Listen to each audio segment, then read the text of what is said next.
YouTube. How's it going? We got Katie Keller, Editorial Communications Manager here, Jill Hamilton, News Editor at news.clearancejobs.com.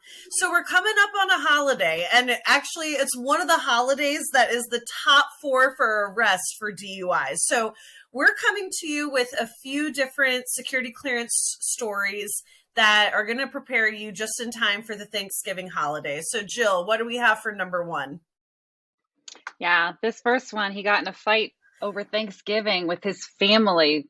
Family, all the people together can bring out the worst. And so, what to do. And the first thing is to get back in there and self-report. So, which he did.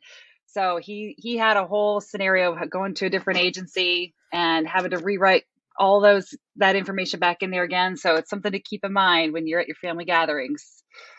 Okay. Keep emotions in check. Yeah, great tip on the personal side of security clearance Thanksgiving potential horror stories. So the second one that we have is actually a little bit of an outdated thread, but experiencing security clearance processing delays during the holidays.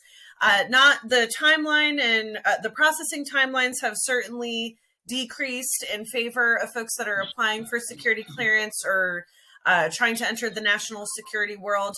But, slowed communication is going to happen from facility security officers through the holidays, the holiday season. The government tends to run a little bit slower in certain areas. So just keep in mind that patience, if you are going through the initial application for a security clearance, that communication may be delayed during this time. So that's another holiday tip for you. 'Tis the season.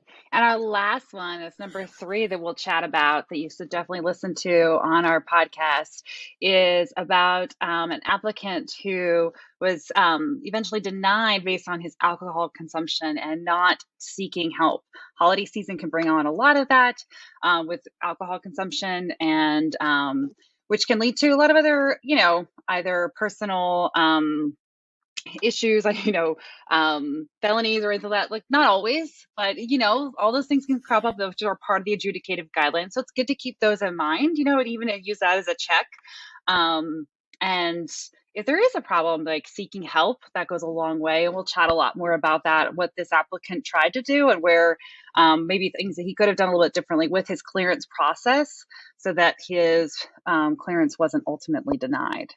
But yeah, so we have a little bit on family matters during the holidays, slowed communication if you're applying for security clearance through the holidays, and then of course alcohol is on the list of potential things that could threaten your security clearance. So you're going to want to listen more on the podcast that we just released yesterday, and you can find that at news.clearancejobs.com.